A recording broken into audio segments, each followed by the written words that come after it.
baheula aya hiji jelema digawe di kuburan, tukang nyapuan kuburan. Kabelah dieuna kurang duit, kurang bayaran, akhirna manehanana terus osok ngagali kuburan, dicokot boehna, dijual zaman baheula teh mah. Asal aya nu maot digali, diala boehna dijual. Zaman baheula kuari mah tuh boro kitu moal aya. Tah kulantaran gugus terkenalna ayalah hiji hakim bebeja ka eta jelema adi ceng. Kunaon Pak Hakim? Asana bapak ieu moal kebal deui pae. Aju eta boeh sabaraha duit osokna ai dijual. Gitu kumaha boehna ceknya. Lamun boehna mahal bagus atuh mahal, lamun boehna jore atuh murah. Nupang mahalna sabaraha duit. Ya gitulah cek mana bangsa 50 dinar. Nah, ieu mah dibere bae ku wali. Engke bapak mun maot ulah digali nya. Diheulakeun. Oh. Geus atuh geus. Kasimpulan 2 poe kemudian paeh eta si hakim. Artinya ada tukang ngurus kuburan ieu terus digali. Menang sapoe cekna hok amat. Lamun teu digali hok amat. Ah, gali bae cek. Rahmatullahi wabarakatuh.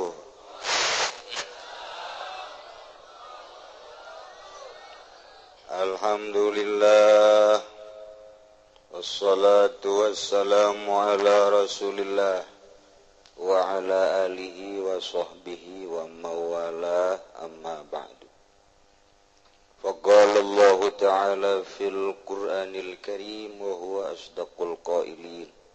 A'udzu billahi minasy syaithanir rajim. Wa dzakir fa inna dzikra tanfa'ul mu'minin. Al-ayat.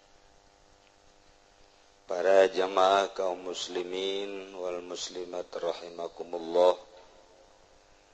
Sabada muji ka Gusti Allah nu Maha Suci, sholawat ka Kangjeng Nabi, katut ka para keluargana oge ka para sahabat-sahabatna, oge ka para pengikutna. Alhamdulillahirabbil alamin. Berkat dibere umur panjang ku Gusti Allah, sabada tapa sabulan ngalintuhan. Nu kuduna matas puasa kuru boro-boro pangkat urang, pangkat Habib Rojak gad ngalintuhan. Atuh komo urang.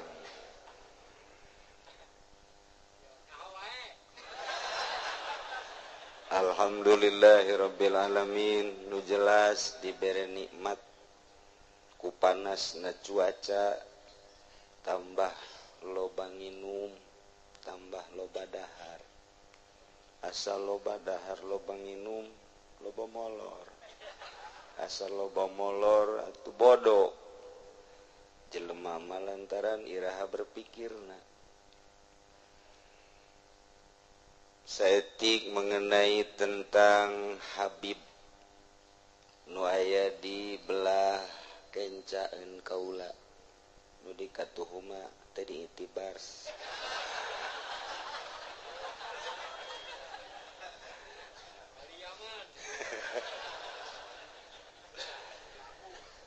Ketika simkuring rek berangkat ke Irak, alhamdulillah teu disangka kapanggih jeung Habib ieu. Ngobrol lah jeung simkuring di bandara. Walaupun singkat, tetapi nyana cerita tentang pribadina, bahwa manehanana di Yaman, kemudian ke Jakarta, di Jakarta sering genep bulan di urang, genep bulan di ditu. Gitulah ceritana. Kemudian cerita tentang anakna, anu alhamdulillah anjeunna boga anak diantarana nu ayeuna hadir ieu geus hafiz jeung nu sejen-sejenna di bandara bari menunggu kapal nyaho berangkat nyaho henteu hari teh sebenarnya ka Irak. dikhawatirkan teu berangkat tapi alhamdulillah berangkat oge. Begitu simkuring pisah jeung Habib cek simkuring mudah-mudahan kurang bisa kapanggih deh ya, mudah-mudahan entah Habib cenah yang kesini ke Tangerang atau nanti bapak nyana nyebutna bapak ka kula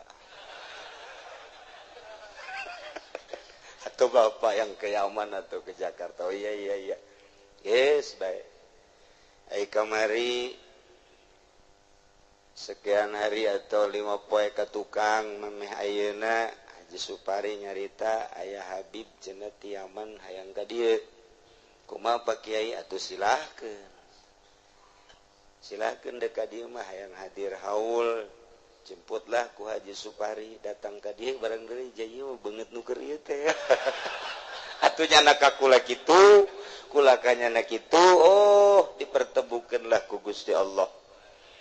Ketemu di bandara kemudian kuari kapanggih deui masya Allah. Iyalah salah sahiji pengalaman anu sulit diterka manehna ge bingung disangka meureunanan lain kapanggih jeung kula barang kapanggih je cek nya ge ieu jelema.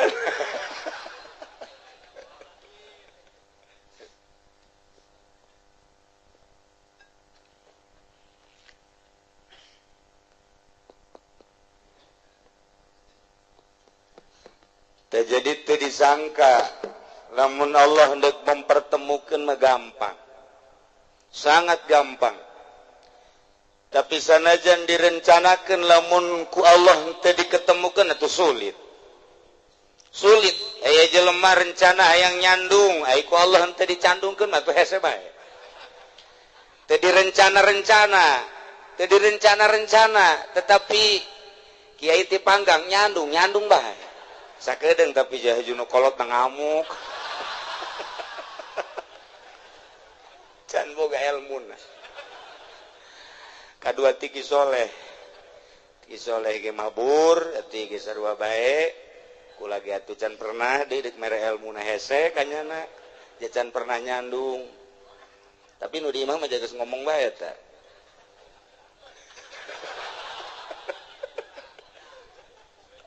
Habib ti Yaman cek isi bahasa naon atuh kumaha aing bae atuh.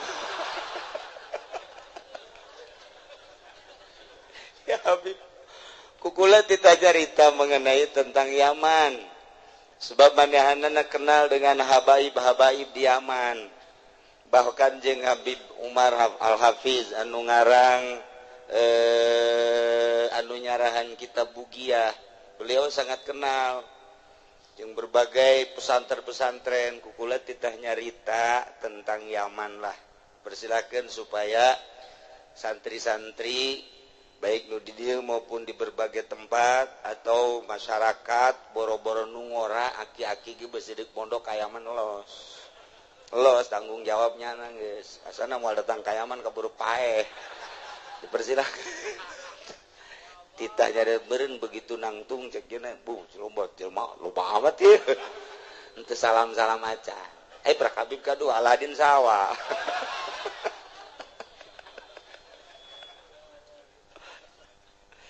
Nah iyalah alhamdulillahirabbil alamin malam ieu urang sakumaha biasa ge 11 tahun selalu kumpul di dieu dalam rangka mengenang aya anda tercinta dorong doa ngabesu ka anjeunna khususna oge ka masyayikh di antarana atuh Kiai Prawira, Kiai Kitu Muhyiddin, kemudian Kiai Titanjakan, kemudian Kiai guru-guru na terus na ieu jeung Kitu Tidoyong, kemudian Tiledug turunan-turunan ti dieu.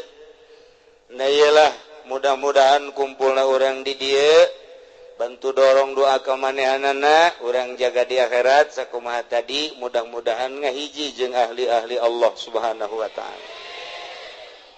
Eueun nu rek dicaritakeun dina malam ieu mah geus cukup lantaran maca sholawat geus tadi di Habib Rozak ngeunah teu ngeunah kapaksa geus kitu bae tama pokona mah. Kemudian Habib di luar negeri aya kaget kula ge pan urang Yaman pan bisa bahasa Indonesia. Orang kebal di tadina kula neuk siap penterjemah aya Haji Pudoli. Kukula geus koto geus to Haji daek menerjemahkeun siap cek jana. Asana nyana ka mana itu ka mana. Atuh nu nyahoan ieu. Mun nyana bahasa Arab Haji Pudoli bahasa urang nerjemahkeunna nyana ka ditu ieu ka di ajebal aya nu nungtut. Moal atuh geus ngan mun direkam cak nu nyahoan pan kieu amat cenah. Kemudian atuh Ki Subandi geus alhamdulillah malam ieu bertepatan jeung 7na Kiai Hisni. Kemudian tadi kula kabejaan Kiai Ma'arif maot.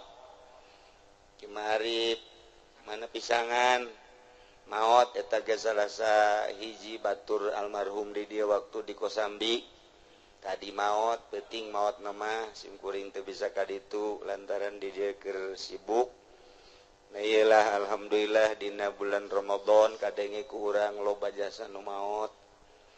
Aya anu kitu teu muriang deui maot teh ya. Dek buka bersama kemudian naik mobil nunggu 10 menit diuk di kursi ngung azan nyana pae. Aya nu keur manggul sakali 2 kali pae. Aya anu kitu keur lempang deka masjid sekitar bangsa 10 meter deui. Tasbihna ge masih kene dileungeun kene dek salat maghrib can datang ka masjid keur maot.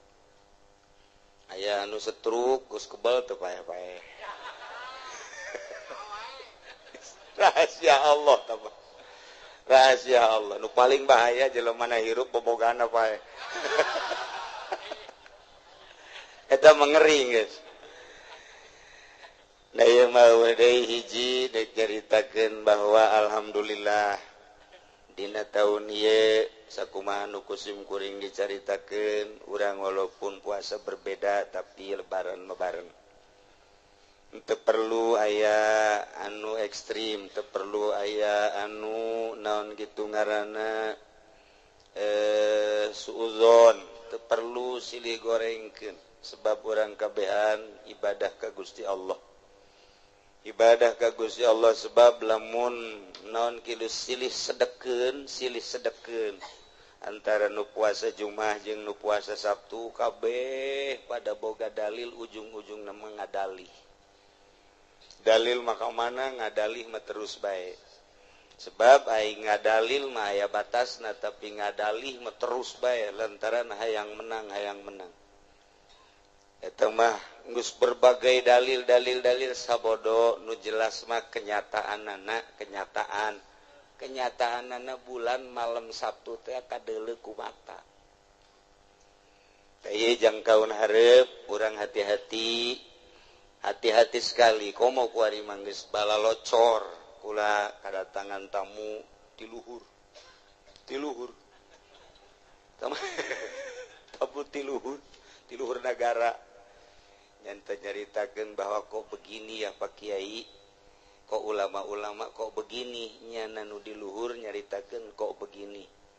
Lamun kukula dicaritakeun aneh. Naon keanehanana?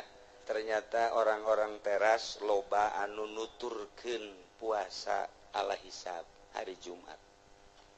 Terus terang ka kaula ieu orang-orang teras, lain lalagaan loba nu poe Jumat. Sumpah dihareup. Sementara kiai di lembur keukeuh kudu nuturkeun pamarentah.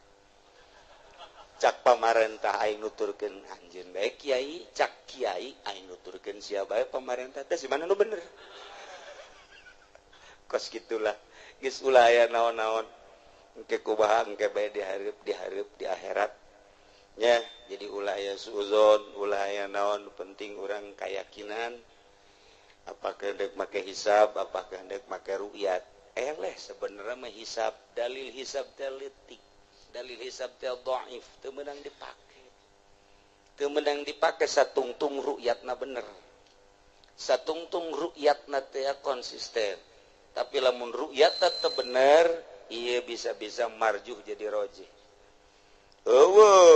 Ru'yat non hisab teh jadi dalil teh aya. Teangan di kitab fikih makna hisab jadi dalil kekuatan walai. Hiji ayat anu nuduhkeun urang kudu make hisab. Hiji hadis anu nuduhkeun make hisab. Hanya cerita tentang perjalanan-perjalanan bulan, aya manzilah-manzilahna, perintah mah teu aya tetep bae kudu ru'yat bae. Jadi nu nyekel hisab teh dhaif sebenarnya mah. Ulah dipake eta. Cuman ketika ku urang dipikir nu dhaif teh nu dhaif. Ieu adalah hiji jembatan untuk mencapai kana ru'yat. Kana rojeh ketika ru'yatna ieu teu bener nu ngaru'yatna. Na eta teh dina kitab usul fikih dibalik. Nu rojeh jadi marjuh, nu marjuh jadi rojeh. Ngan kukula moal dibejakeun. Buta rahasia jasa. Sebab ngabongkar masalah lagi teh hese datang ke HSS teh. Datang ke HSD. Tadi HSD beun tadi. Tah eta kos kitu tah nya. Jadi sebenarnya mah sumul li ru'yatihi kabeh ge. Ngan lamun kukula dibacakeun eta moal anggeus datang ka subuh. Nah sebab bahasa sumu li ru'yatihi puasalah maraneh kabeh karena ru'yat eta sumu jama. Nemantak lamun Imam Malik jeung Imam Hanafi mah sumu li ru'yatihi puasa maneh karena ru'yat. Aya saurang bae nu neuleuh ru'yat di Mekah misalna, di Indonesia misalna sadunya kudu kabeh bareng. Kitulah mazhab Maliki. Kitulah mazhab Hanafi hiji, dunia ieu hiji. Eueuh matla-matlaan kecuali Imam Syafi'i. Mun Imam Syafi'i aya matla. Nah gitulah.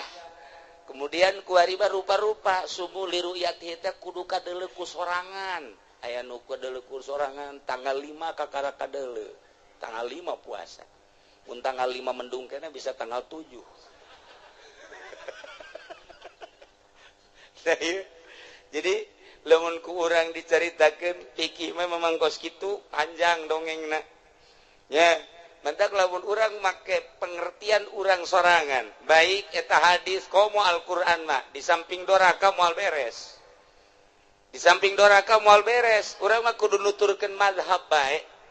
Dek mazhab Maliki silahkan, dek mazhab Hanafi mangga, dek mazhab Syafi'i hek bae. Tadi aman mah mayoritas Syafi'i kan. Maliki ada. Ada. Di luar negeri mah emang bebas dah mah. Dek Maliki, dek Syafi'i, dek Hanafi di Mekah kamari kula datang ka Sayyid Maliki, warima meureun Sayyid Muhammad. Datang ka ditu. Untuk kaduluan Sayyidna ku jamaah kula ieu di dieu babarengan 120 nu kadulu dagingna bos sok gede naon dahar. Haji Pendi lamun datang ka ditu nu dongeng dahar mah lulu. Eueuh bae. Dongeng-dongeng nu lain. Nah jadi geus ulah aya kumaha tinggal tahun hareup kurang hati-hati lantaran mungkin insya Allah akan ada perbaikan di negara G. Sebab ia geus mulai kaisinan NU. NU mendampingi pemerintah, pemerintah ingin didampingi ku NU geus mulai bocor ku hari isin nu sabenerna mah. Geus rada aya kaisinan. Mendak urang sebagai umat Islam anu urang teh henteu bisa kaluar ti NU sabenerna mah. Cuman NU na kos kitu tah, NU na kos kitu, nah urang isin. Disebut Muhammadiyah aja lain, disebut NU atau NU na teu bener. Tungtuna maca kisubah di aing mah lain Muhammadiyah lain, NU lain. Aing mah sia sia. Tapi wayah NU nurunkeun duit mah menta bae.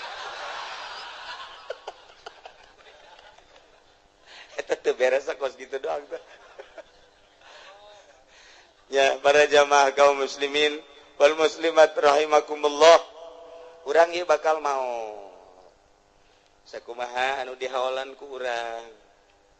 Baheula aya hiji jelema digawe di kuburan, tukang nyapuan kuburan. Kabelah dieuna kurang duit, kurang bayaran.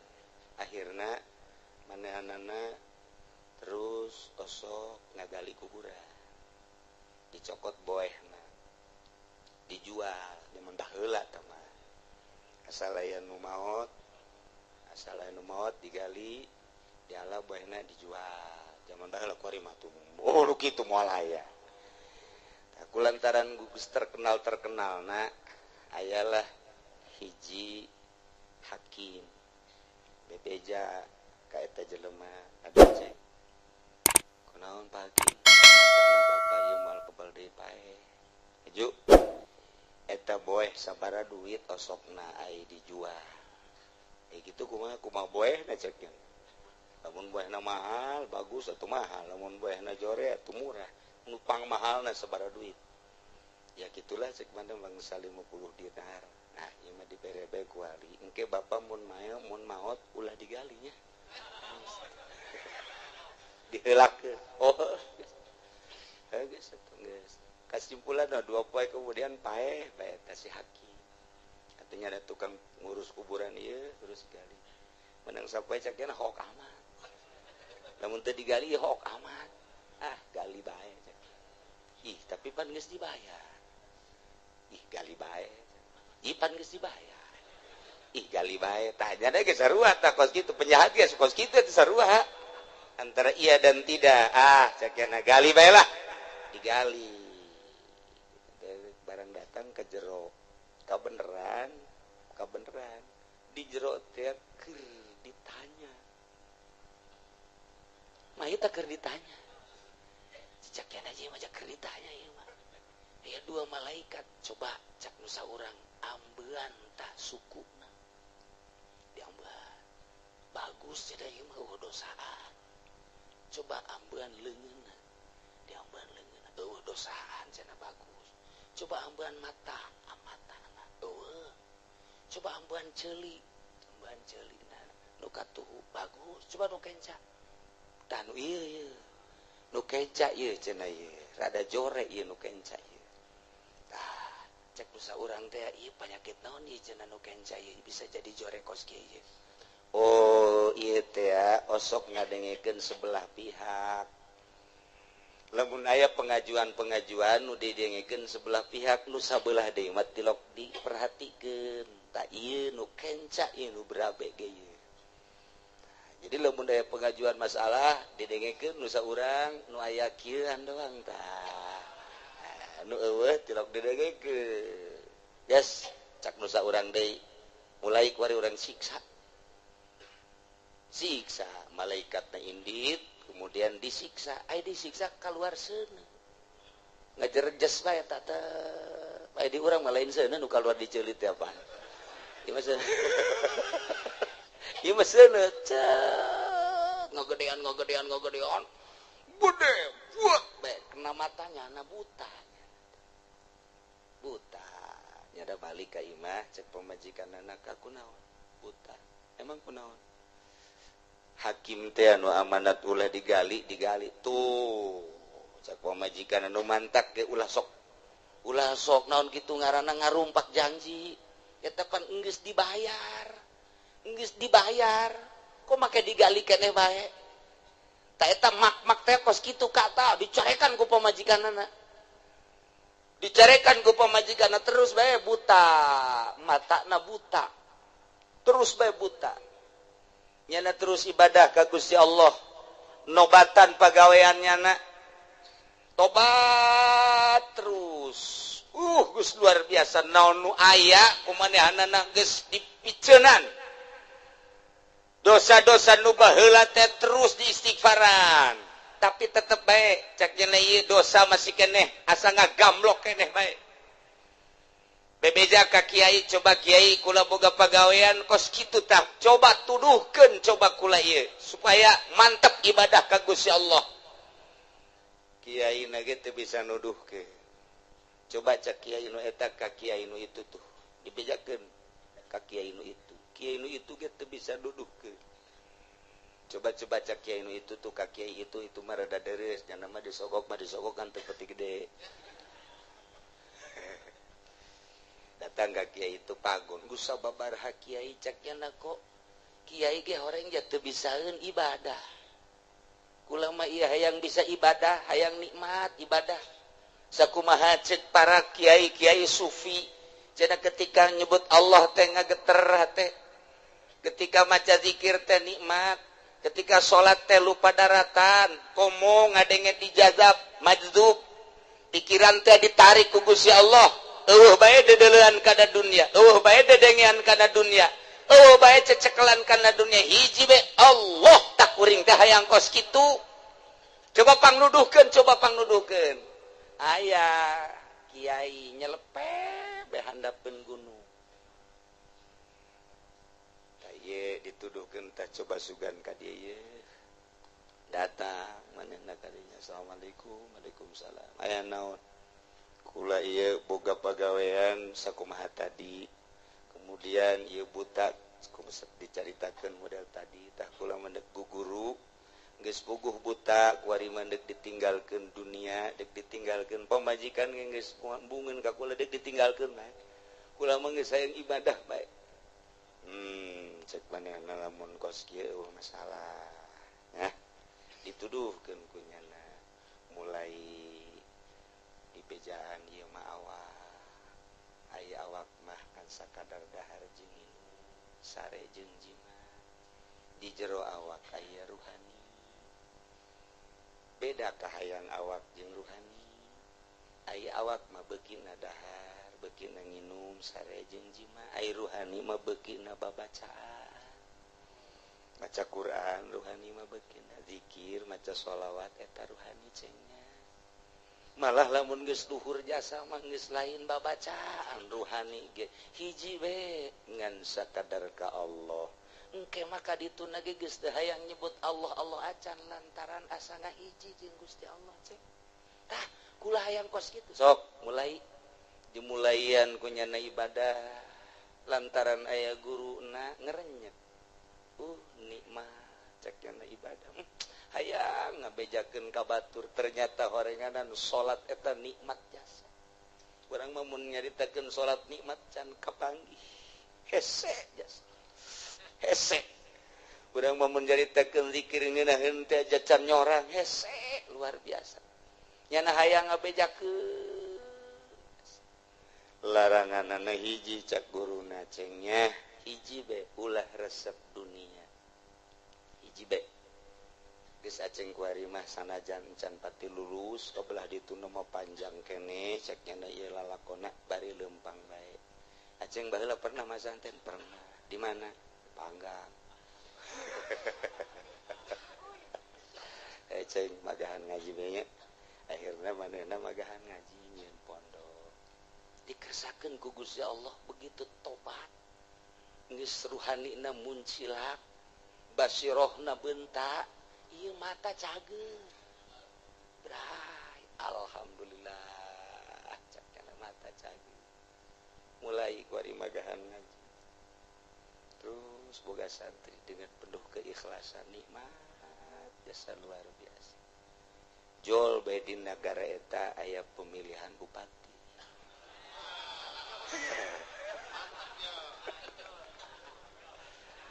ya, pemilihan bupati datangnya nakadinya kandidat biasa dek calon mah di mana bae di liang cocopet bae di mana ge atuh didatang geus puguh anu menyuarakeun mah tabang geus pokona mah nyangelek nyangais sekupi mah geus teh dianggap Haji Pudoli ge geus meunang ban sabaraha meureun nya hoki Subandi wallahu a'lam geus pokona mah cisoka mah ka ditu geus karitu bae saware terus didatangan tanya gitu didatangan cakna kula mah hampura ti guru kula mah teu meunang dibere komo ai leutik kecuali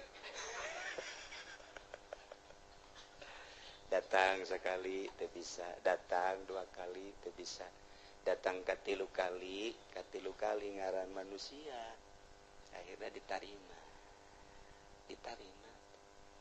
janjina mangdoakeun unggal ba'da salatnya cek eta kandidat moal kebal cenah ieu mah ngan 3 bulan deui 3 bulan kan unggal ba'da salat pangdoakeun setiap ba'da salat dibere natea adalah 10 dinar. Unggal ba'da salat mun ngadoakeun dibere 10 dinar. Jadi lamun 5 kali salat, 5 kali 10 seberapa? 50 dinar. Waduh, tereka beliin nopak. Mantap jasa ini. Terus nyana unggal ba'da salat ngadoakeun, mudah-mudahan si anu menang. Mau dibejakeun lah. 5 dinar. Asar 5 dinar, maghrib 5 dinar, beres. Tuh masalah, santri stabil. Terus hiji mangsa salat subuh kaberangan. Jam 7. Lantaran peuting napan mantas tarling. Tarling kan pun. Jadi sareuri sia kosu nyaho sial. Jadi subuh nyana kaberangan. Subuh tetap jangan ngadoakeun. Mudah-mudahan menang. Beres. Kesimpulannya terjadilah pemilihan menang. Waktu luar biasa. Sebulan, 2 bulan, 3 bulan, 4 bulan santri menurun. Jumlah santri tata dina 400, setahun tinggal aya 4. Setahun tinggal aya 4. Nyana ceuri. Teangan guruna geus maot. Dek minta petunjuk ka guru geus maot. Isi kudu ka mana minta petunjuk cek cenah ieu. Santri 400 tinggal aya 4. Jatuh salah teuing ieu. Jadi kita ngadoakeun. Dibayar 5 dinar jadi 5 dinar. Sugan minta tambah jan teu. Nya munajat ka Gusti nikmat magahan ngaji teh dicabut ku Gusti ieu. Coba tina dosa naon abdi? Ja abdi teu salah. Ja ka dunya teu pati hayang, eta mah jadi bere. Seuri sia. Itu mah jadi bere, jadi teu pati hayang, jeung teu didahar jadi dahar mah ku keluarga. Nya mangan milu doang. Tapi iya kok bisa kos kieu? Apakah dibere eta teh salah? Apakah dibere eta teh teu meunang? Kok bisa jadi mamala ieu? Kamagahan ngaji semangat ngaji eueuh. Minta petunjuk ka guru supi, guruna geus maot. Dek minta petunjuk ka nu sejen hese guru supi mah paling sakabupaten hiji. Geus teu kaharti guru supi mah boro-boro ka guru supi ka Habib Rozak geus teu kaharti. Sakitu gencan nyupi kakarak nyapi doang. Setengah arti. Semua kaharti ngan guru supi mah sanajan dicaci dimakinya nama senyum bae. Sanajan dicarekan sugan asup ka haten teu nyana batur-batur eta lah guru supi. Atau seorang supi batu kos kitu sadaek lah ngomongkeun atuh nyana mah nyana bae ujianna sengkleh nu ngomongkeun. Nyana neangan petunjuk hese jasa munajat ka Gusti ya Allah ya Rabbi ieu pajakit naon abdi kok bisa kos kieu sapeting 2 peting 3 peting terus can dibere ilham ku Gusti Allah geus mang bulan-bulan aya ngimpi kapanggih jeung guru bejana maneh ku ari geus eueuh semangat ngaji muhun guru bejana santri barali kabeh muhun sabaraha kabehna 400 bu mun ngadoakeun ka maneh nu 400 hiji alif bagi ge sabaraha kuari sabaraha 4 tinggal sabaraha 4 coba abdi mah hayang jelas bae ieu deuk nu menon deuk minta petunjuk ka mama ka guru ieu kasalahanna apakah abdi ieu salah dibere duit ku kandidat henteu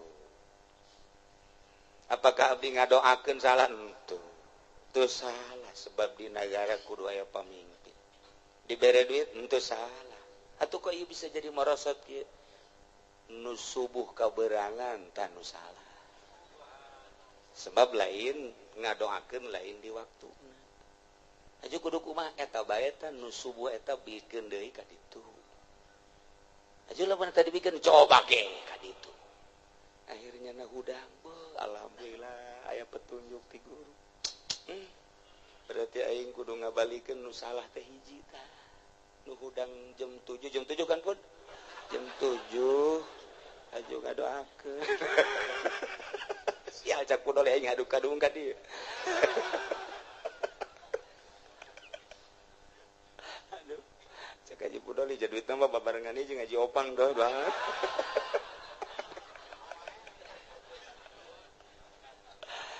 Ya Allah, cak Haji Opang mah dibere ieu masalah.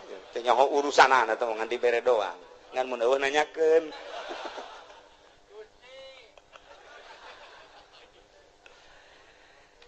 Coba cek jelek dek dibalikeun deui 5 dirham.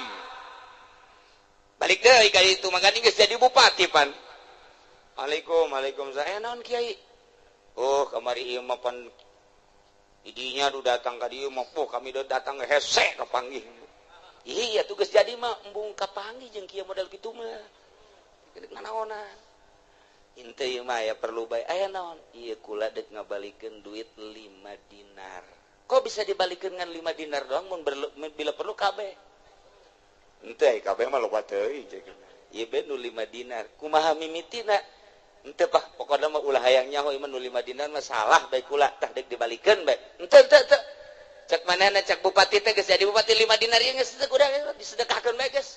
Jadi itu hayang ngabalikeun ieu embung narima sebab ngan 5 dinar. Akhirna dibawa deui balik. Dibawa deui balik ka imah eta duit nu 5 dinar teh santri nu 4 balik kabeh. Teu nyesa. Duh, cek yana kok jadi kos kieu. Kok jadi kos kieu. Akhirnya terus jalan munajat deui ka Gusti, munajat deui ka Gusti, tafakur munajat kapanggih deui jeung guru sufina. Begitu kapanggih carekan ku guruna nu 5 dinar panyakit. Balikeun. Sebab nu 5 dinar eta, nu 5 dinar ngadoakeun lain pada tempatna. Balikeun ku sia ka ditu. Mun henteu siana memalas sia, buta deui sia. Wah, barang hudang, wah bahaya ieu mah ieu. Bahaya aing jadi buta deui. Dibawa deui duit 5 dinar teh, datang ka ditu dipaksa bupati teh tah 5 dinar mah malah ieu. Bikeun dipaksa geus. Teu sasalaman deui balik sakumaha Habib Rozak teu salam deui balik. Geus. Balik 5 dinar.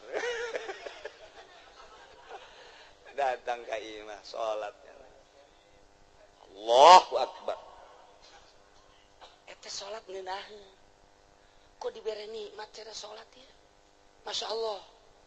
Kamari mah kumaha sih ditegep-tegep ge jeung dikhusu-khusu teh teu daekeun.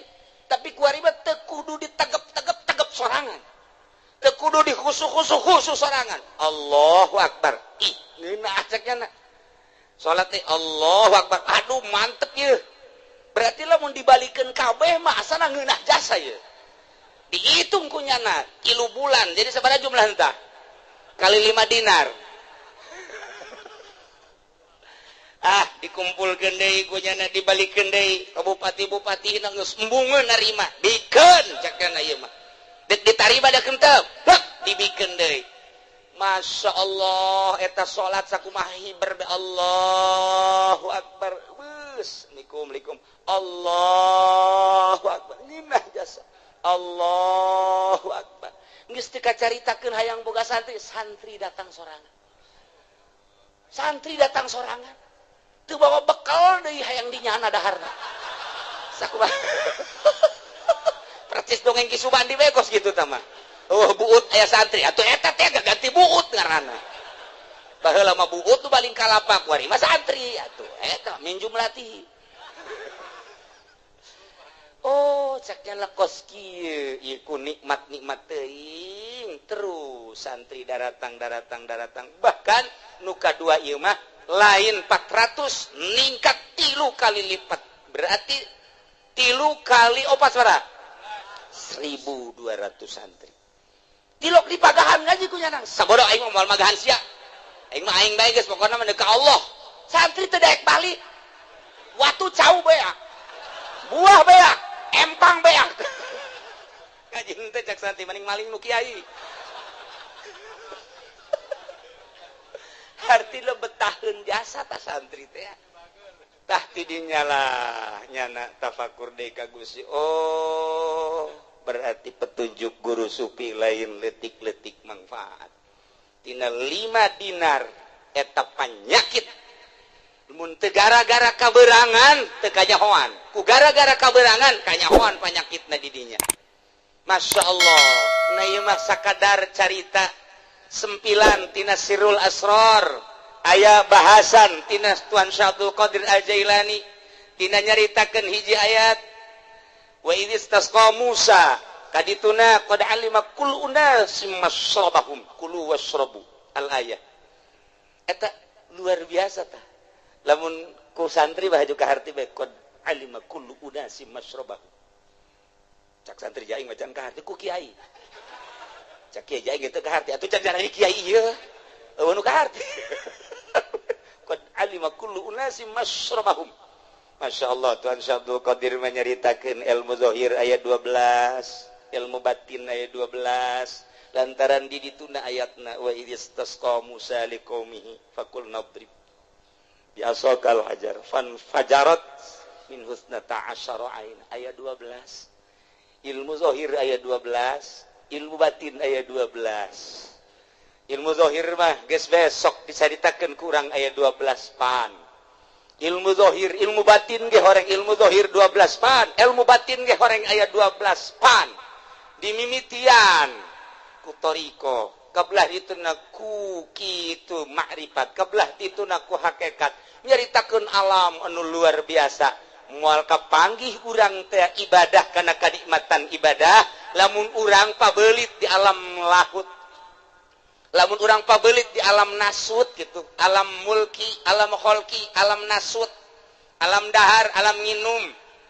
alam sare alam jima urang di dinya bae tah moal nikmat ibadah sebab moal bisa ngalengkah ke alam malakut lamun urang geus bisa ninggalkeun eta lain teu dahar lain teu nginum tapi ulah di pikiran di jero hate ulah dihayal di jero hate ulah dipikir di jero hate terutama ke para kiai ke para ustad teu kudu mikiran nu kos kitu mikiran ibadah ka Gusti Allah aing geus nikmat tak encan eta bae nu dipikiran lamun encan nikmat mun encan nikmat sakalian can nikmat mendingan disogok bae sakalian teu nikmat geus tah ka ditu acak-acakan bisa lamun urang hayang nikmat lengkahkeun pikiran urang tina alam nasut supaya datang ke alam malakut di alam malakut supaya datang ke alam lahut abeh nikmat ke alam jabarut ke alam lahut ieu keur carita Tuan Syabdul Qadir Al-Jailani qaddasallahu sirrahul aziz kamari kula bulan Ramadan ngaji kitab eta jeung santri kabehan Haji Opang adik kula kabeh atuh kula-kula maca nyana-nyana nundutan ngaranna ngaji bulan puasa ieu cak aja opang isi ngaji teu kaharti amat boro-boro nyana aing ge teu kaharti nu macakeunana eueuh nu kaharti sebab urang mah mun nyaritakeun sedekah teh duit nyaritakeun sedekah teh makanan baju dan lain sebagainya berbagai material tapi dina kitab eta mah kabeh disedekahkeun maca Qur'anna maca sholawatna ka salat ulah hayang urang boga ganjar maning sedekahkeun tah eta lamun geus mun hirup geus bisa kos kitu kakarak jadi jelema urang salat zuhur sholli fardhu zuhri 4 rakaat Allahu akbar beres salam ya Allah ya Rabbi ieu salat zuhur abdillah abdi mah geus teu butuh ganjaranna mending dibikeun ka nu main gapleh bae tah lamun geus bisa kos kitu kakarak eta jelema kakarak ge udah mah boro-boro sedekahna naon ganjaran mah komo geus teu bisa bae moal ka bisa lantaran teu nyaho maknana teu nyaho kalazatan jeung kanikmatanana nah kitulah ala kadar tidak caritaan tadi di jero kubur nu buta horenganan hakim teh kos kitu eta keur carita hakim baheula nu rada bersih wallahu alam hakim nu kuari di Lampung mah aya di Jakarta onam teh teu kudu dicaritakeun kobo di Tangerang mah atuh boro-boro hakim jeung kiai na gitu beres eta kos kadar itu kemudian eta badahanana ku guru horeganan jang nikmat ibadah mah hiji guru-guru sufi bae guru nu nyahoeun kana ruhani supaya nikmat urang maca Quran maca sholawat jeung sagalana teu kudu dihayu teu kudu naon diajakan jelema ibadah teu kudu diajakan jelema ngaji asal urangna ta'alluq ka Gusti Allah jelema bakal milu kitulah tanda jelema anu berguru sufi nah iyalah sekelumit supaya jadi itibar di akhir zaman urang sakieu geus hararesena sing hade jasa eta mandek dibere be asa ulah kaberangan be nyaputnya eta panyakit manu kaberangan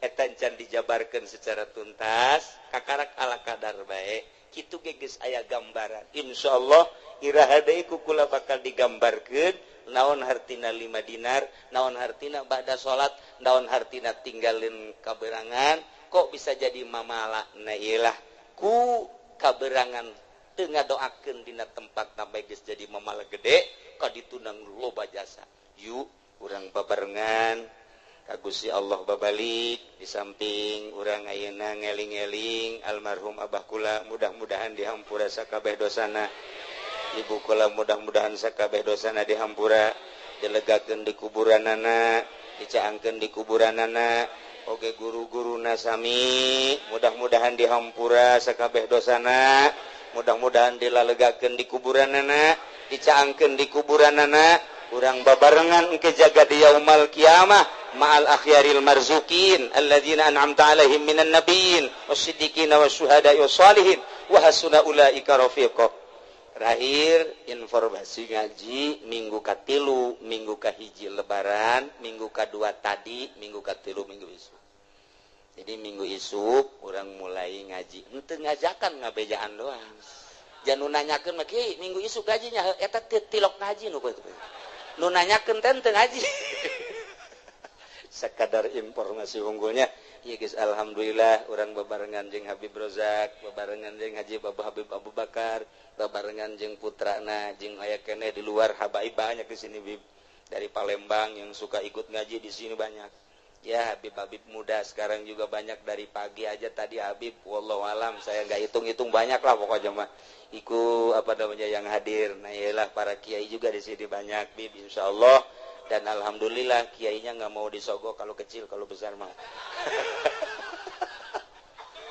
ya itu sajalah yang dapat saya sampaikan mohon maaf atas segala kekurangan dan kehilafannya Allahumma sholli wa sallim ala sayyidina Muhammadin fil awalin wal akhirin barik wa sallim wa radiyallahu ta'ala an sadatina ashabi sayyidina rasulillahi ajma'in amin ya Allah ya rabbal alamin Allahumma arinal haqqa haqqa warzuqna tiba'ah wa arinal batila batila warzuqna tinabah wa la taj'alhu mutashabbihan alaina fanatabi'al hawa Allahumma hdina siratal mustaqim Allahumma hdina siratal mustaqim Allahumma hdina siratal mustaqim siratal ladzina an'amta 'alaihim minan nabiyyin wasiddiqin wasyuhada'i wassalihin wa hasuna ulaika rafiqa dzalikal fadlu minallahi wa kafa billahi alima Allahumma ya man lahu wajhun la yabla wa nurun la yutfa'u wa ismun la yunsa wa babun la yughlaqu wa sultanun la yafna inna nas'aluka ya Allah wa natawassalu ilaik bi jahi nabikal karim sayyidina Muhammadin sallallahu alaihi wasallam bi babi karomati sultanil auliya syahadul qadir al-jailani qaddasallahu wasallahul azim wa bi maunati jami'il ulama an taqdiya hajatana wa tu'ti su'alana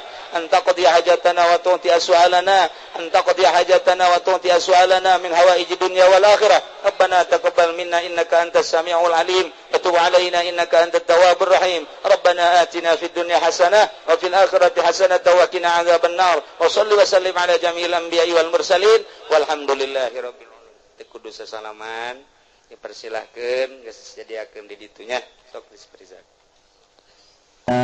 gaduh putra diantarana ialah Qabil sareng Habil Kangjeng Nabi Adam seluruhna gaduh putrana adalah tis'atun wa salasuna 39 boga anakna 39 Kangjeng Nabi Adam dunia sakil legana diesian ku 39 sedengkeun ablag-ablagan sepi meureun dunia kakarak Kangjeng Nabi Adam Siti Hawa haju anakan ngan ari Qabil mah Qabil eta cak sariwayat mah lahirna di sorga Ari Habil mah lahirna di dunia di dia di bumi. Cak sariwayat Qabil mah Qabil eta kelahiran sorganya nama tah. Qabil Ari Habil mah kelahiran bumi. Supaya rada cepet Gusti Allah teh ngalobakeun makhluk maka ngalahirna ieu Siti Hawa sakali lahir sajodo dua lalaki awewe kitu bae tah sajodo tah kabeneran Qabil mah ngajodokna ieu jeung hiji awewe nu ngaran Iqlima gelis. Ai Habil sajodona jeung Labuda rada kurang gelis. Modal berbes lah gitu. Rada kurang gelis. Sedangkan instruksi ti Gusti Allah kawin teh silang. Disilang kawina lamun tadi Qabil ngadulurna ieu adalah jeung Iklimah tah si Iklimah na kudu kawina jeung Habil anu tadi kaluarna ngajodona teh jeung Labuda tah Labuda kawina teh jeung Qabil jadi disilang-silang anu pertama lalaki awewe nu kadua lalaki awewe tah lalaki nu kadua kawin ka awewe nu pertama lalaki nu pertama kawin ka awewe nu kadua kitu bae tah silang ulah dikawin kuno babarengan jeung ngalahirna harita jadi teu meunang bareng jeung kembaranana etalah hukum di zaman Kangjeng Nabi Adam alaihis kawin dipersilakeun geus aya instruksi kawin cuman instruksi hukumna kudu disilang teu meunang jeung kembaranana eta hukum mulai tadi dijata lantaran begitu diinstruksikan kawin umur kakarak 20 tahunan kabeh ge. Instruksi ti Gusti Allah kawin seperti eta, sak ti Qabil kakakna ngeunah bae sia Habil dikawinkeun ka kembaran aing geulis ka mapan ayeuna si bayi. Kawin ka kembaran sia ieu. Dideuleu atuh kulit. Ya berebes lah.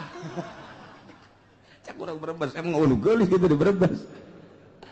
Tah eta kos kitu tah jadi kurang naon gitu amperna kurang naik Qabil jol we iblis datang ka jero hatena mulai ta iblis ge pan diusir di sorga leuwih ti heula pan iblis wah ini cak iblis bakalan gua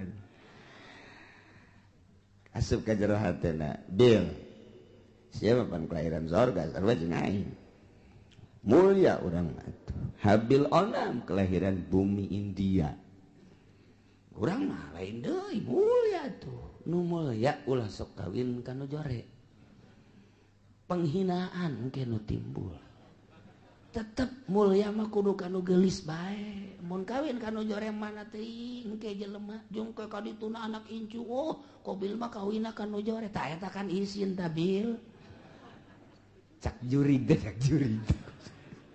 ya pugu cek jalan teatu pugu embung ieu ge eta mah abah ngomong cenah hukum ti Allah eta bohong sebenarnya mah eta bohong eta eueuh ti dituna eta mah kabisa abah bae abah teh deudeuheun ka Ki Habil ka adisian nu mentek dikawinkeun kudu ka kembaran sia nu geulis ai sia nu kakakna nu kelahiran di ditu kudu kawin ka adina Habil eta teh lain ti Gusti Allah kajeun kumaha ge bibisaanan bapa sia Adam ngaranna instruksi ka ditu demo apa ka ditu kamari kan demo ka Jakarta demo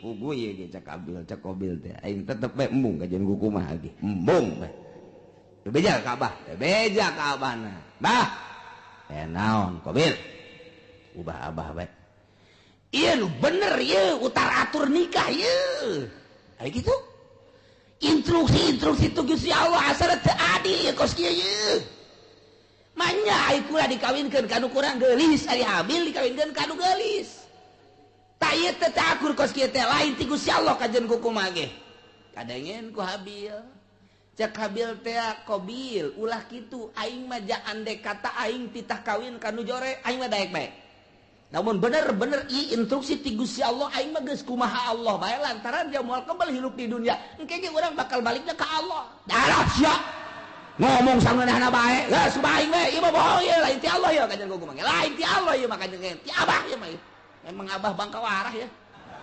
mulai ta eta nu sok nyarekan Abah teh eta mimitina teh tidinya tah di Cikubaya duaan teh nu sok nyarekan Abah teh ieu Masya Allah mulai tidinya cak Kangjeng Nabi Adam ita amarallahu Allah marintah ayu zawija Qabila labuda ukhta Habil wa zawija Habil iqlima ta eta teh instruksi ti Gusti Allah cak Kangjeng Nabi Adam anjeun Qabil kudu kawin kala budak dulur Habil Habil kudu kawin ka dulur itu Qabil ngaran iqlima instruksi Allah teh bisa cak Qabil kajian kukumaha kula mah embung kajian kukumaha tetep kula mah sakali embung sebab ieu kula mah teu percaya bahwa ieu teh hukum ti Gusti Allah teu percaya mulai kakarak aya sakituan ge hukum Allah geus ditentang cek urang mah tuh kakarak tarurun ti sorga pan mah tah saeutikan keneh jelema teh atuh mantak naon narurut ka Kangjeng Nabi Adam henteu tanggeus mulai henteu nurut ya Allah terus bae iblis teh daekeun leupas ti Qabil ieu mah kajian kukumaha kudu selesaikeun masalah ieu selesaikeun ieu mah lamun terus-terusan kieu pan isin ka dituna ieu isin urang ieu banyak Qabil kawin jeung nu jore aya Habil kawin jeung nu ta eta isin gengsi ieu gengsi urang mah panturunan sorga oh moal aing cenah moal kajian gua tetep bae teu hayang aing mah aju geus kieu kumaha kajian kukumaha ge urang pokona pas ini bae heula tah tidinya Qabil mikir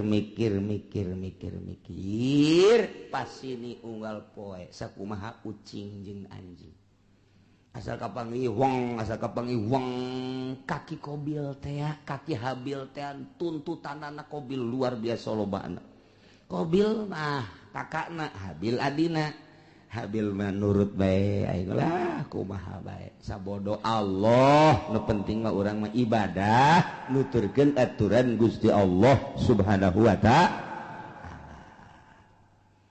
lantaran terus-terusan memuncak permasalahan teh tah kuari mah diinstruksikeun kieu ayeuna mah kieu bae atuh nyieun korban lamun memang bener-bener ieu teh kitu menang ti Gusti Allah maka engke aya tandana mun maneh teu percaya bahwa ieu teh instruksi ti Gusti Allah sok nyieun dumades maneh ka Gusti Allah taqarrub ka Gusti Allah sapopoe maneh mah ieu Qabil cak Kangjeng Nabi Adam teh kunaon teu inget kanu nyieunna ieu tuturkeun Gusti Allah ibadah ka Gusti Allah moal kembal hirup di dunia tuh deuleu Qabil tuh Habil mah nurut jasa adina kabeneran nurut kakana kurang nurut datang ke kuari teh kakak sok rada kurang nurut heran orang-orang nanti ditunda eta ya Allah eta kos kitu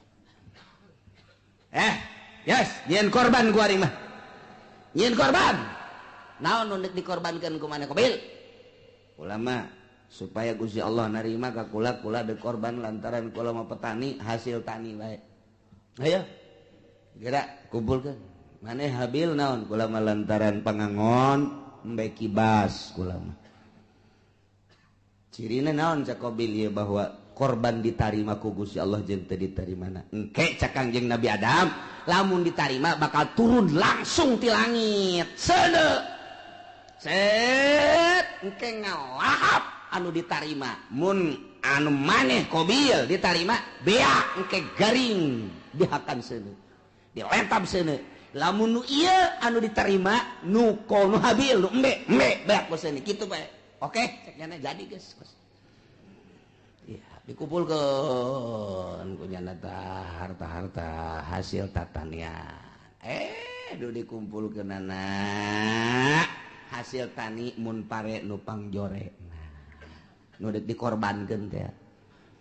Lamun gandrung anu geus pangjorena, kurma nu pangjorena dihiji-hijikeun, bangsa anu bakukulna eta dikorbankeun ari nu bararagusna mah ieu dipake ka hook kunyana jang ditumpuk-tumpuk harta.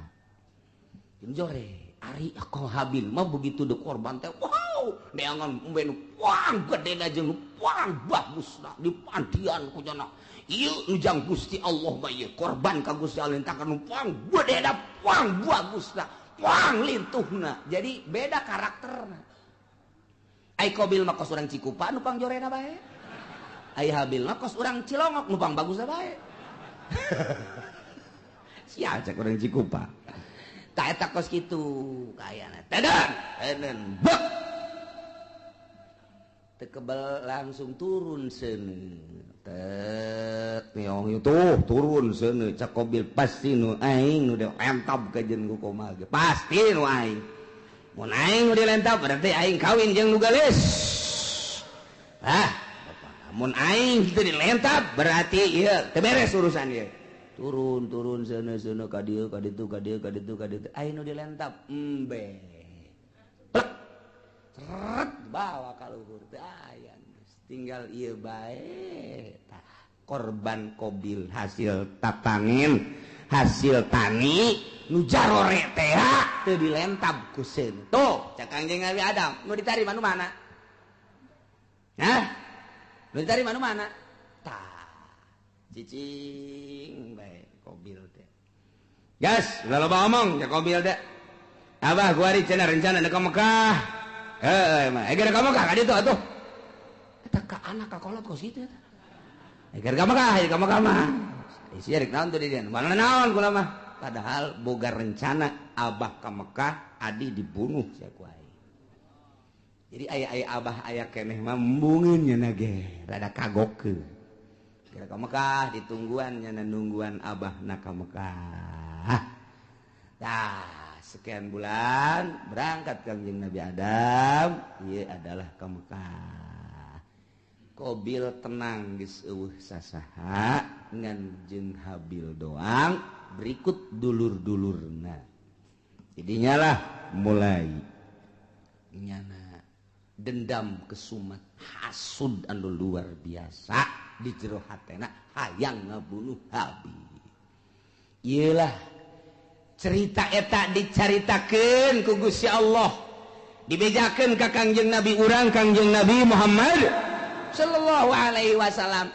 Naon ieu nu matak dibejakeun tah kamari Yahudi, kamari musyrikin, munafik teu percaya ka Kangjeng Nabi.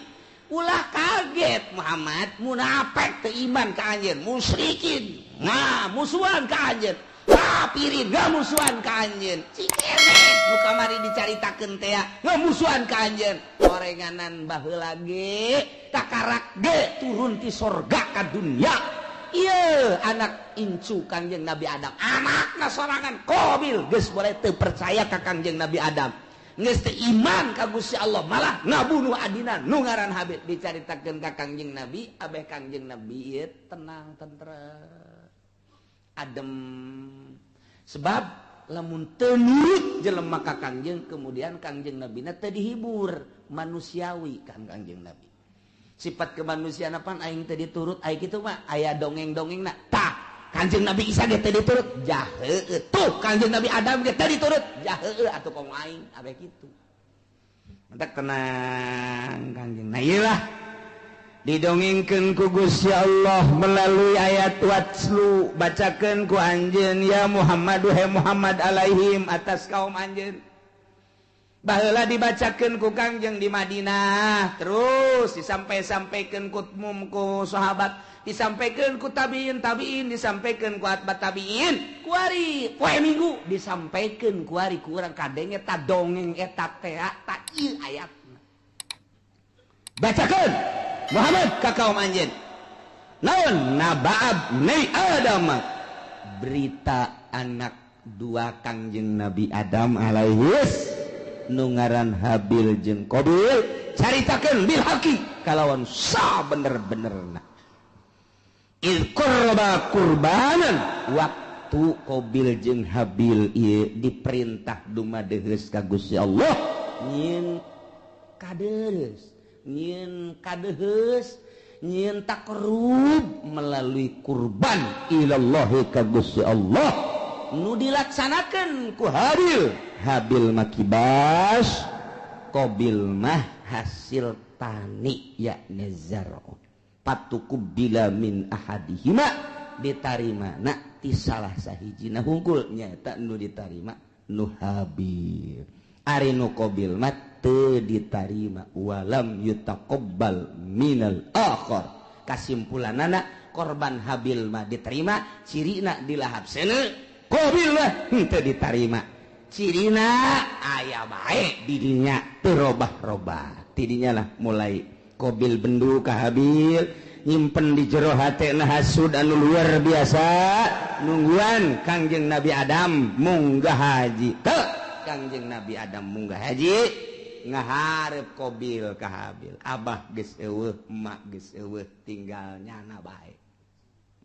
Habil aya naon ka dieu aya naon cak Qabil la aqqa tulan aing bakal ngabunuh sia bunuh sia ku aing cak Habil qala 5 kok main bunuh-bunuh bae emang aya naon bagaimana mana kurban mana mah ditarima kurban aing henteu ge atuh teh urusan Gusti Allah tah mah cak Habil teh innama yataqabbalullahu minal muttaqin nu ditarima teh jelema anu sieun ka Gusti Allah mukmin muttaqin ditarima aing teh ditarima teh mah tuh urusanna lah kurang takwa berarti teh mah ulah ngabunuh kula ka Gusti Allah kan teu bisa gara-gara sia aing bogor mah boluh sia ku aing geus bebeneran ditutur-tutur bae mesti agak-agak baik mesti kieu-kieu baik leungeun cak Habil cak adenaka dengan bahasa anu lemah lembut ka laim basatta iyadaka ma lain basatta ilayya iyadaka litaqatulani ma ana bibasiti yadiya ilaik li aqatullah bahasa lagi daheun Habil ka dek ngabunuh bae jak kurang mah ieu ajar sararieun jasa ka Gusti Allah lain basata yakin pasti nyata lamun kakak ngagerakeun leungeun kakak manjangkeun leungeun kakak ngulurkeun leungeun kakak dek nampiling ka kula kakak dek nyabok ka kula kakak dek kabunuh ka kula ma ana bibasiti yadia ilaik kuring memual kudu males uluran tangan kula memual nyabok ka kakak kula memual ngabunuh di eueuh saeutik terbersit di jero hate hayang ngabunuh eueuh saeutik hayang males kakak ngabunuh kula mah dek cicing bae kakak nampilih kula mah cicing bae kakak dek jawab kula mah cicing bae pokona mah kula memual ngabunuh sama sekali silakan kumaha kakak bae lantaran ini akhafullah rabbal alamin sieun jasa ka Allah eta Habil mah bahasana anu luar biasa inni uridu an tabu abi ismi wa ismik fatakuna min ashabin nar cak Habil teh asanyana kaula teh ieu adalah sieun jasa ka Gusti Allah lamun sampekeun ka kakak ngabunuh ka kula atuh meureunanan seakan sing kuring teh kula teh ieu berharap kakak teh ke bakal balik ke akhirat teh mawa dosa kula jeung dosa kakak sorangan memeh ngabunuh kula ge kakak geus loba jasa dosana ditambah jeung dosa ngabunuh ka kula duanana dibawa ku kakak engke kakak di akhirat fatakuna min ashabin nar atuh engke bakal jadi ahli neraka tah ieu bahasana luar biasa aya bahasa inni uridu an tabua sanyana kaula ngarepkeun kana yen babalik berarti boga harepan lain boga harepan lantaran eueuh maksud males ngabunuh seakan kos nu mengharap nyana teh dibunuh lain mengharap dibunuh urusan dibunuh mah mangga kumaha kakak ngan kula henteu ngamaksud dek ngabunuh lantaran cak Kangjeng Nabi ge al-qatil wal maqtul finnar. Jelema nu ngabunuh jeung nu dibunuh sarua pada asup ka neraka. Lamun anu dibunuhna boga niatan hayang ngabunuh. Mantak cak Kangjeng Nabi teh al-qatil wal maqtul finnar. Nu ngabunuh jeung nu dibunuh asup ka neraka. Cak sahabat Gusti Rasul, aya nu ngabunuh mah kaharti ka neraka, aya nu dibunuh, panu dibunuh ge nyana teh lamun imkan mah hayang ngabunuh. Oh jaheunya nyana ge ngan eleh wae gelutna. Kulantaran eleh kabunuh, jangan lagi hayang ngabunuh, hayang males. Ka eta dumadak al-qatil wa maqtul pindah. Habil mah eueuh maksud ngabunuh, kulantaran eueuh maksud ngabunuh dengan bahasa anu lemas disebutna al-kalamul jami'ul mani. Mun cek ahli dilagah mah nu mantak bahasana inni uridu an tabu'a bi ismi wa ismika fatakuna min ashabin nar. Geus pihartieunana aduh kakak lamun kakak sampai ka ngabunuh ka kula jakula mah moal ngalawan teu hayang ngabunuh deui ka kakak atuh engke berarti kakak teh mun bali ka ditu teh mawa dosa dua, dosa kakak memeh ngabunuh jeung dosa kula atuh engke di akhirat meureun pinuh ku dosa mangga sakumaha kakak bae kula mangan sakadar nasehatan doang. Sia ngomong ke situ balangan nasehatan sakadar wah ini teu bisa diomong ku kumaha. Masya Allah. Tah gitulah akhirnya kumaha dah langsung ditikem sangeus sadikit tikem bingung aing ngabunuhna kumaha ieu. Can aya pembunuhan pan harita. Can aya pembunuhan cara ngabunuh ngaleungitkeun nyawa artina ieu ku sabab dikubahakeun lah bingung. Dijotos beusi teu bae. Digebug beusi teu bae, dikumahakeun ieu. Dikumahakeun bingung nyana. Nyana mikiran ngabunuh ge bingung lantaran can pernah aya nu ngabunuh pan harita mah. Manusia pertama nyana eta anak Kangjeng Nabi Adam anu ngamimitian dek ngabunuh datang ka ngabunuh ge bingung kumaha carana. Ngalamun bae Habil geus aya bae di sisi dicekelan bae kieu dek dibunuhkeun bingung cara ngabunuhna kumaha. Cara ngabunuhna sok iblis asup deui ka jero hateun. Aya sia bodoh-bodoh teh atuh ngabunuh bae heseun amat. Cak iblis teh atuh teu kumaha aja can urang anu dibunuh. Japan ieu manusia kakara ge urang doang. Ngomong we nya di jero hate jeung iblis. Ya kadeulekeun ya. Deulekeun ya. Cat bae iblis teh kaluar nu hiji tek. Kahareup ngarupa nya jeung iblis tu saja gelut di bareng gelut nu hiji dicekel tek dikahadapkeun terus jokot batu digebukeun blek kana huluna. Hai. Oh, tak kitu ngabunuh mah tah. Jadi dicontohan ku sakadang iblis. Masya Allah tuh gitulah Qabil teh oh jaheu babarinya eta iblis nu hiji pae kakara pae geus pae nah Habil ku aing geus bisa sebab aing geus kuliah aing kuliah ngabunuh aing geus disaha kuliah ngabunuh nangis aya dosen iblis langsung bae nurutan iblis jadi diperagakeun ku iblis cara ngabunuhna mantak cekel tujahkeun langsung liak nyokot batu nu gede diangkat ku Qabil gecretkeun kana huluna gua jret gitu syariat Masya Allah gitulah bakal jadi ahli neraka wa zalika jazaa'uz zalimin. Nyana jadi ahli neraka babalas jelema nu zalimah tidinya lantaran keheul jeung keukeuh bae hayang ngabunuh fatawaat maka ngagoda zayanat ngahiasi lahu ka Qabil nafsahu kana nafsuna qatlahihi kana ngabunuh dulurna nu ngaran Habil diperagakeun ku iblis faqatalahu maka dibunuhlah ku Qabil Habil dengan cara diperagakeun kos sakumaha iblis fa asbaha minal khasirin barang geus paeh ngalangsa lantaran iblis kalaluar tina hatena ditinggalkeun kabur malah kadenge kaburna ge hayu sia cilaka Qabil cak iblis kan cilaka sia Qabil cak iblis aing geus teu tanggung jawab aing ge ieu doraka setik di sorga turun ka handap baheula kalantaran teu percaya ka Adam aing dilanat ku Gusti Allah sia ku ari termasuk laknatan Allah aing teu tanggung jawab kumaha sia bae kobil ceurik di dinya kadung ditangkep ku nyana aduh hadi can nyana ditangkep ku nyana masyaallah ieu aya ku kieu-kieu teuing ditangkep ku nyana bari ceurik nyaah jeung deudeuh diciuman geus paet kakade kudu kumaha ieu teh kudu kumaha jelema geus Kangjeng Nabi Adam Siti Hawa ka Mekah adi-adina jararo tinggalnya na doang duaan ditangkep kunyana geus dibunuh mah lantaran iblis tak kalaluan mana teuing luar biasa sedihna Qabil harita neuk minta tulung ka mana ngan sakikituna jelema dibabawa kunyana dipapanggul kunyana ku deudeuh jeung nyaah deudeuh jeung nyaah dipanggul tok ka Masrik 60 kilometer mamanggul bae